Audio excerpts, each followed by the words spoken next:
चलिए, एक बड़ी खबर आ रही है आपको, सीधे लिए चलते हैं पेरिस, जहां पर फ्रांस के राष्ट्रपति के साथ मुलाकात हो रही है और ये तस्वीरें आ रही हैं, आपको हम दिखाते हैं। और इसलिए क्योंकि ये साझा मैं बयान चाहता था कि ये मोदी और हम मैक्रों का इस तरीके से, क्योंकि मैंने G7 के आयोजन के तरीकों को कुछ बदला है और मैं चाहता हूं कि इसी तरीके से हम आगे से बात करें। इसमें हम बायोडाइवर्सिटी की संरक्षा के लिए हम क्लाइमेट चेंज के बारे में बात करें और इन ऐसे मुद्दे हैं जिसपे हम भारत के बिना नहीं आगे बढ़ सकते हैं, क्योंकि भारत का इसमें उपस्थित होना हमारे लिए महत्वपूर्ण था और इसीलिए हमने ये उनको निमंत्रित किया है। हमारे आपस के देशों में, हमारे देशों में बहुत ही ज़्यादा भरोसा है एक दूसरे के ऊपर और ये हम क्योंकि और हम दोनों ही चाहे स्वतंत्रता हो, चाहे वो मल्टीलैटरलिज्म हो, बहुपक्षता हो, हम उस पे दोनों को ही हम बहुत ज़्यादा महत्वपूर्ण समझते हैं। ये ऐसे कुछ मुद्दे हैं जिसमें हमने एक दूसरे के साथ बहुत काम भी किया है, चाहे वो पेरिस एग्रीमेंट हो जिसके ऊपर हमने एक साथ मिलकर हमने इसको हम आगे लेकर गए हैं। हमने सिर्फ उन बातों के पुख्ता दोबारा से कहे भी नहीं जिन पे हम काम कर रहे हैं, लेकिन हमने उन सब बातों पे भी बात की, क्योंकि ऐसा ये एक एग्रीमेंट है जिसमें 73 स्टेट्स ने हिस्सा लिया था और अपना हस्ताक्षर किया था और हमारे लिए ये बहुत बड़ी प्राथमिकता रहती है जलवायु परिवर्तन की, जिसके ऊपर हम G7 में भी बातचीत करेंगे। और हम जानते हैं कि जो भारत है वो अपने प्रतिबद्धताओं से आगे निकल चुका है और निकल रहा है और इसके लिए हम एक दूसरे के साथ हमारा काम जो है वो बहुत ज़रूरी है। जो हम इसमें और आगे ले जाना चाहते हैं उसमें भी भारत हमारे पूरी तरह से हमारा साथ दे रहा है, ताकि हम हमारे जो प्रतिबंध हैं उनके ऊपर हम कर सकें। इसके लिए हमें अपना काम को बढ़ाना होगा, सबको एक साथ सभी देशों को एक साथ लेना होगा उसमें हमें, ताकि हम हमारी जो अर्थव्यवस्था है वो उस रास्ते पे चले ताकि हम कार्बन का कम से कम उत्सर्जन होने दें और हम इस तरीके से काम करें कि हम पर्यावरण की सुरक्षा कर सकें। और आखिर में जो भारत जो है वो बायोडाइवर्सिटी चार्टर का भी एक बड़ा हिस्सा है और मेरे लिए भारत की प्रतिबद्धता इन सभी मुद्दों पर के लिए बहुत ही ज़्यादा ज़रूरी और महत्वपूर्ण है और ये हमें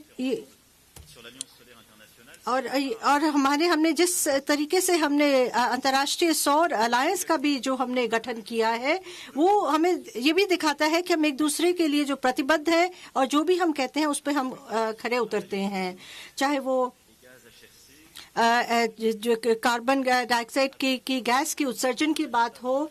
हमें ये करना होगा कि हमें एक ऐसा एजेंडा बनाना होगा जिससे हम ठोस नतीजों तक पहुंच सकें।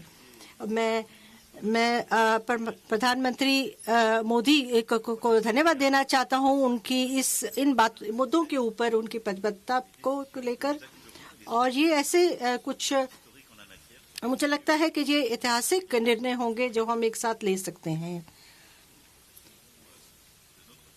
हमारे तरफ से हम भी अपने पूरे दायित्व के ऊपर काम करेंगे, चाहे उसमें फंडिंग की बात हो। और मैंने प्रधानमंत्री मोदी जी को ये बताया है कि फ्रांस जो है वो पूरी तरह से वचनबद्ध है और जो भी हमने अपने जो भी वचनबद्धता ली है चाहे वो सस्टेनेबल इंफ्रास्ट्रक्चर हो, चाहे वो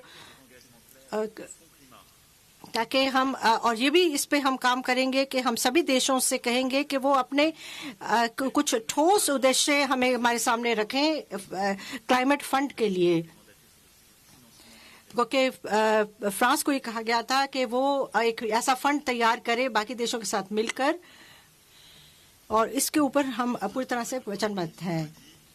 अभी हमने थोड़ी देर पहले मोदी जी के साथ बहुत और भी मुद्दों पे बातचीत की है, चाहे वो डिजिटल हो, चाहे वो साइबर सिक्योरिटी हो, और जो भी हमें करना होगा ताकि हम इन मुद्दों पे काम कर सकें, हम अफ्रीका पर में भी मिलकर काम कर सकें।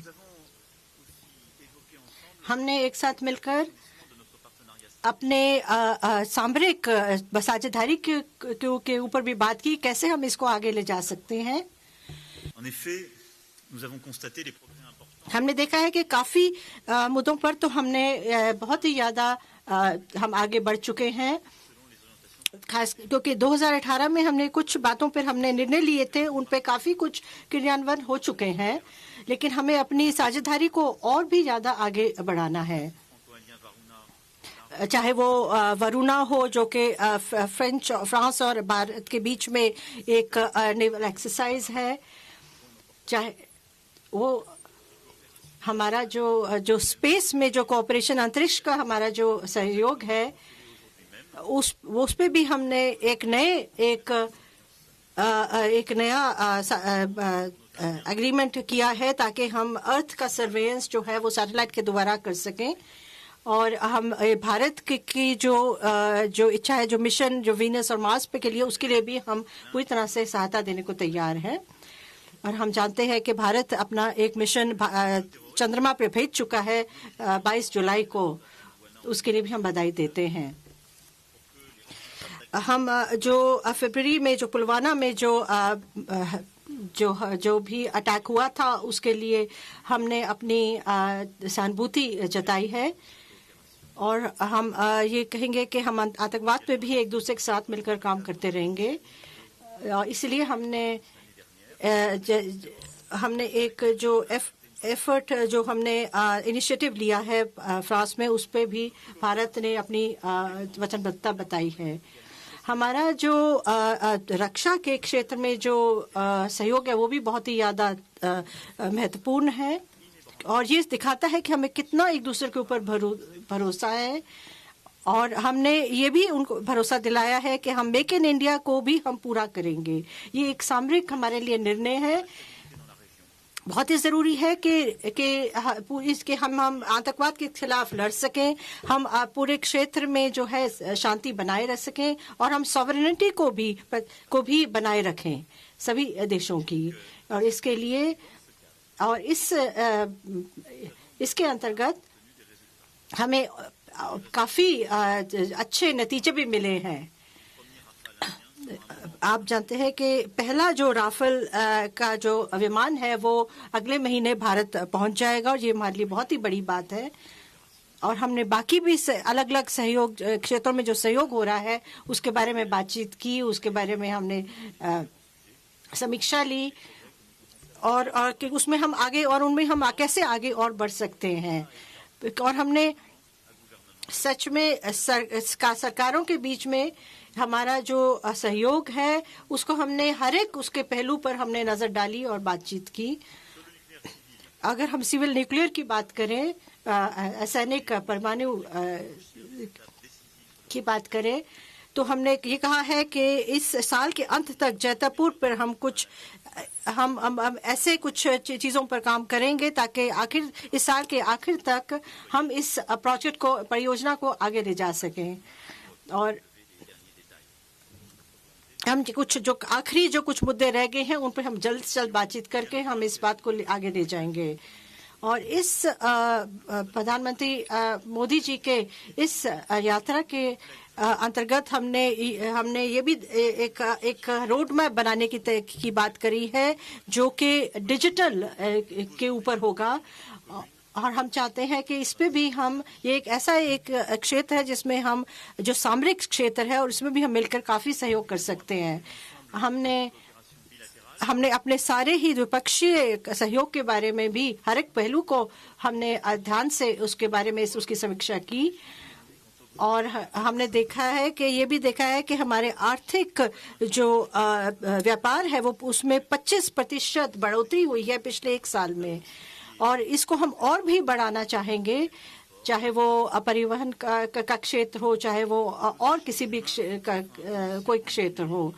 हमारे जो बातचीत जो हुई थी वो काफ़ी, और हमारा जो सहयोग है वो काफ़ी डायनामिक है। और जो उद्देश्य जो हमने अपने आप को दिया है मार्च 2018 में जब मैं भारत में गया था, वो ये है कि 2020 तक हम अपना सहयोग व्यापार को बढ़ाएंगे, और उसको हमने इसी साल ही पा लिया है। और ये या तो हमारा जो उद्देश्य थे वो बहुत छोटे थे, या फिर हमने बहुत अच्छा काम करके प्रधानमंत्री जी इसको बहुत जल्दी हासिल कर लिया है। और इसलिए हमने अपने एक नया उद्देश्य अपने लिए सामने रखा है, वो ये है कि हम इसमें ज़्यादा से ज़्यादा हम विद्यार्थियों को भी हम एक दूसरे के देश में हम पढ़ने के लिए भेज सकते हैं। उसके लिए दिल्ली और पेरिस में हम पूरी तरह से सभी अरेंजमेंट्स करने को तैयार हैं। जैसे फ्रांस ने भारत को चुना है, वैसे ही भारत ने फ्रांस को चुना है। मैं ये कहना चाहूँगा कि ये जो हमारी सामरिक साझेदारी है, ये सच में अंतर्राष्ट्रीय मुद्दों पर भी बहुत ही ज़्यादा एक बहुत ही बड़ा भूमिका निभाती है, और ये काफ़ी सामरिक मुद्दों पे एक दूसरे के साथ मिलकर काम करते हैं। ये एक भरोसे के कारण, और ये एक भरोसा इसलिए है कि ये आसानी से नहीं मिलता है, और लेकिन इससे ये भरोसे है, इसीलिए हम एक दूसरे के साथ एक अच्छी तरह से खुले रूप से बातचीत कर सकते हैं। जैसे कि हमने कश्मीर के बारे में बातचीत की, प्रधानमंत्री जी ने मुझे कश्मीर के बारे में सब कुछ बताया, कि जम्मू कश्मीर के हालात के बारे में उन्होंने मुझे समझाया, और मैंने उनको कहा कि ये पाकिस्तान और भारत को मिलकर ही इसका निर्णय, इसका कुछ नतीजा निकालना है, और हम चाहेंगे कि कोई भी इसमें तीसरा आदमी इस हालात में कोई मुद्दों को खराब ना करे, कोई भी इसमें हिंसा को भड़काने की बात नहीं करे। प्रधानमंत्री मोदी जी ने मुझे बताया कि क्या क्या बदलाव वो लेकर आए हैं, कि जो भी उन्होंने निर्णय लिया है वो उनकी सॉवरेनिटी का निर्णय है, और लेकिन ये भी बहुत ज़रूरी है कि वहाँ पे स्थिरता बनी रहे, और हम किसी भी तरह के भी इस हालात को बिगड़ने से बचाए। फ्रांस जो है हमेशा ही ध्यान रखेगा कि सभी नागरिकों के जो भी राइट्स हैं वो हमेशा बने रहे, और हम हमेशा ही शांति चाहेंगे, और चाहेंगे डायलॉग हो, और हम चाहते हैं कि ये जो स्थिरता की जो नीति है उसको हम पूरी तरह से समर्थन देते हैं। कि और कुछ दिनों बाद मैं पाकिस्तान के प्रधानमंत्री के साथ भी बातचीत करूंगा, ताकि हम उनको भी यही कहें कि ये बात इस मुद्दे पर जो है वो द्विपक्षीय तौर पे ही बातचीत होनी चाहिए। हम जो चाहते हैं वो कि हर जगह पे स्थिरता रहे और कोई आतंकवाद की घटना ना हो। मैं एक बार फिर से प्रधानमंत्री मोदी का बहुत बहुत धन्यवाद करना चाहता हूं उनके इस दूसरे यात्रा के लिए, और ये इस बार हो रही है जो कि फ्रांस की इतिहास के बहुत ही ज़्यादा एक बहुत महत्वपूर्ण भूमिका निभाती है। और ये जो हॉल है वो उस समय की बात है, ये जब हम कहते थे कि ये फ्रांस की शताब्दी मानी जाती थी और कि हम ये एक ऐसा एक जगह है जहाँ पे बड़े बड़े हमने इवेंट्स का ऑर्गेनाइज किया है। कई बॉलीवुड फिल्म्स भी यहाँ पे उनकी भी फिल्मिंग की गई है, शूटिंग की गई है। कई बड़े इवेंट्स यहाँ पे ऑर्गेनाइज किए गए हैं इस ऐतिहासिक जगह पे। हम अपनी बातचीत को आगे चलाते रहेंगे, क्योंकि लेकिन हमारे जो रिश्तों में जो सबसे महत्वपूर्ण बात वो ये है कि हम एक दूसरे की बहुत आदर करते हैं, हम एक दूसरे के लिए हमारे लिए बहुत सम्मान है। और आज के हालात दुनिया में ऐसे हैं कि वो हमें मजबूर करते हैं कि हम मिलकर इस दुनिया के लिए कुछ रिस्पॉन्सिबल तरीके से काम करें, और हम बड़े बड़े मुद्दों पर एक साथ मिलकर एक दूसरे के साथ काम करें। बहुत बहुत धन्यवाद प्रधानमंत्री मोदी जी।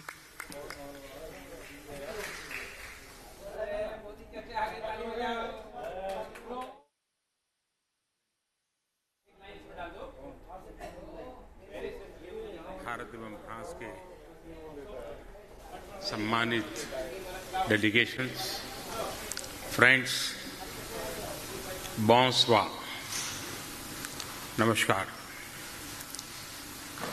सबसे पहले मैं अपने परम मित्र प्रेसिडेंट मैक्रो को हार्दिक धन्यवाद देता हूं। उन्होंने इस ऐतिहासिक हेरिटेज साइट में मेरे डेलीगेशन का और मेरा बहुत भव्य और बहुत स्नेह से स्वागत किया। यह मेरे लिए एक यादगार पल है। G7 समिट के लिए राष्ट्रपति मैक्रोन द्वारा आमंत्रण, भारत और फ्रांस के बीच स्ट्रैटेजिक पार्टनरशिप और मेरे प्रति उनके मैत्री भाव का उदाहरण है।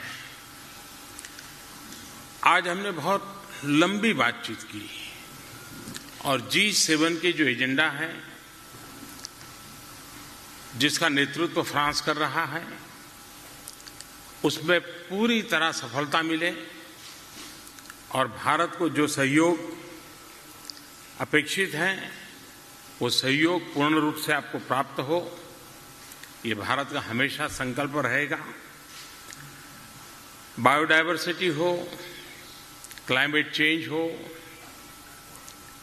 कूलिंग और गैस के इश्यूज हो, इन सभी विषयों पर भारत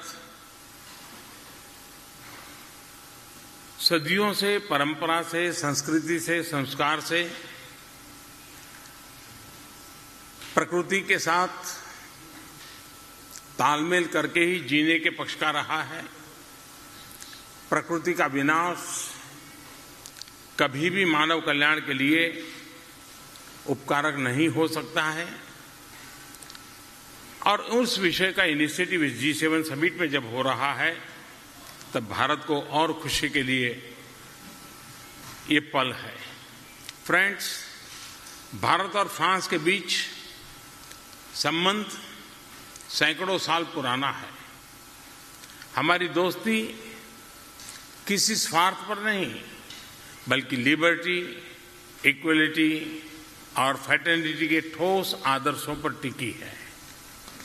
यही कारण है कि भारत और फ्रांस ने कंधे से कंधा मिलाकर आजादी और लोकतंत्र की रक्षा की है, फासिज्म और एक्सट्रीमिज्म का मुकाबला किया है। फर्स्ट वर्ल्ड वॉर के दौरान हजारों भारतीय सैनिकों का बलिदान आज भी फ्रांस में याद किया जाता है। आज आतंकवाद, क्लाइमेट चेंज, एनवायरनमेंट और टेक्नोलॉजी के समावेशी विकास की चुनौतियों का सामना करने के लिए फ्रांस और भारत एक साथ मजबूती से खड़े हैं। हम दोनों देशों ने सिर्फ अच्छी अच्छी बातें ही नहीं की, ठोस कदम भी उठाए हैं। इंटरनेशनल सोलर अलायंस भारत और फ्रांस की ऐसी ही एक सफल पहल है।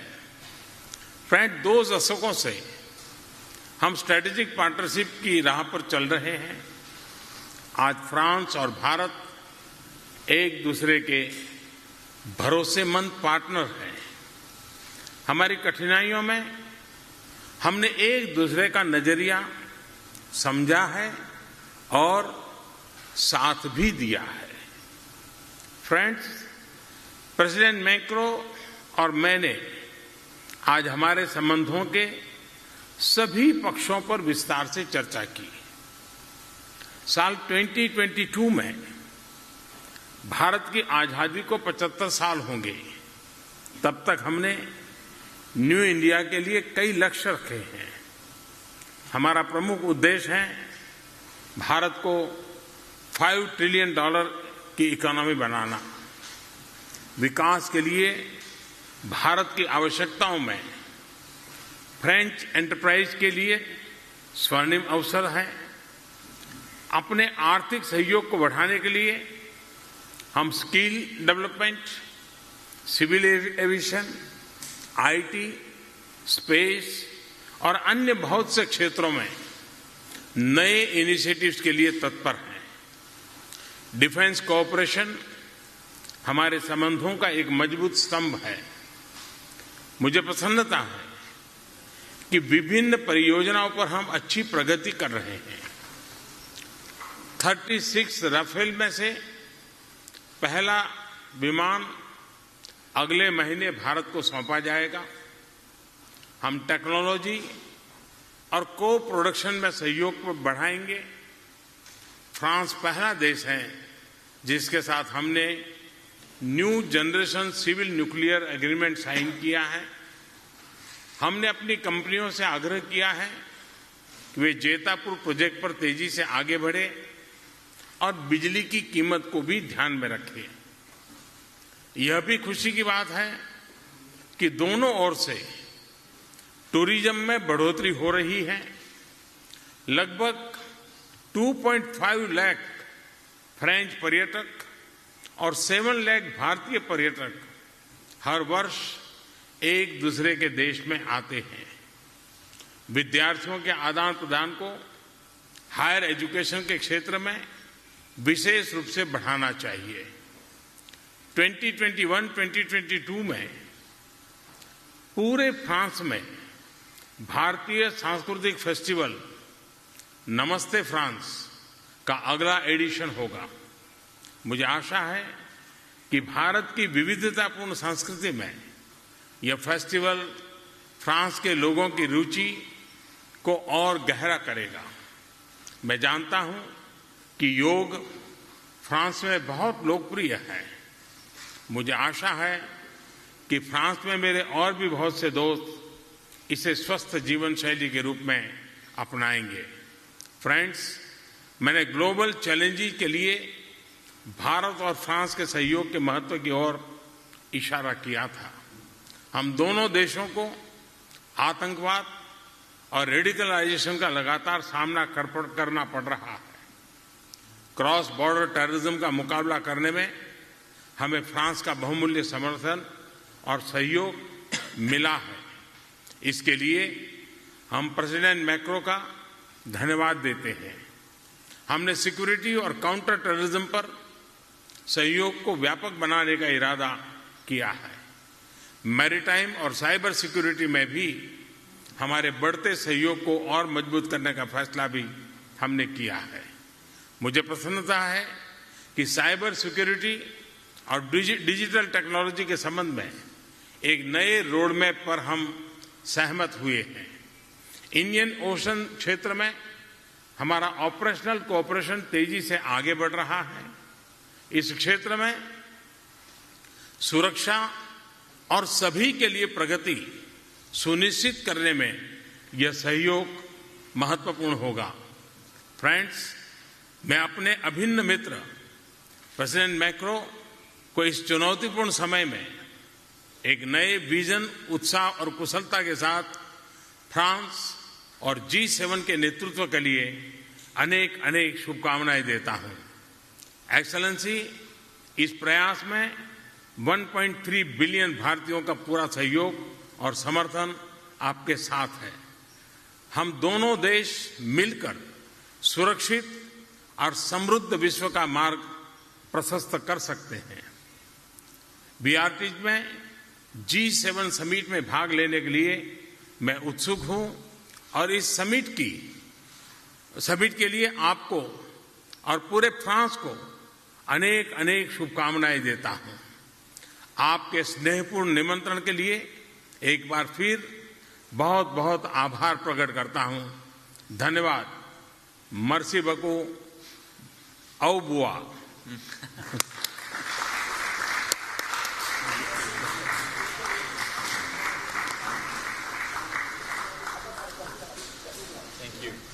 पीएम मोदी यहाँ पर साझा प्रेस कॉन्फ्रेंस भारत और फ्रांस के बीच। राष्ट्रपति मैक्रों को अपना एक बड़ा दोस्त, अहम साझेदार भी बताया है और कई मुद्दों पर दोनों देश मिलकर काम कर रहे हैं। इस बारे में भी मोदी ने यहाँ पर बढ़ चढ़ कर बताया और ख़ासकर ये भी कहा कि सैन्य क्षेत्र में जो सहयोग है वो दोनों देशों के बीच सहयोग का एक अहम हिस्सा है और ये एक यादगार पल है। G7 समिट के लिए जो इनवाइट किया है, जो बुलाया है, उसके लिए वो शुक्रगुजार हैं फ्रांस के और मैक्रों के।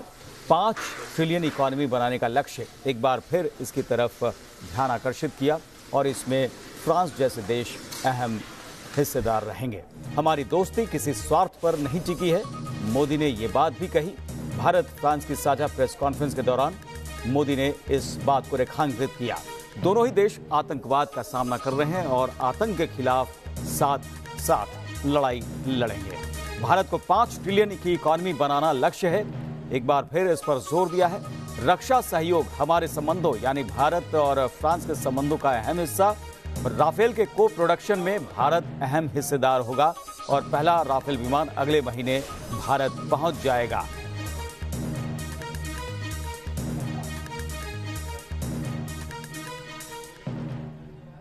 तो इसी के साथ इस बुलेटिन में फिलहाल इतना ही, लेकिन आप बने रहिए न्यूज़ नेशन के साथ, क्योंकि यहां खबरों का सिलसिला कभी नहीं थमता।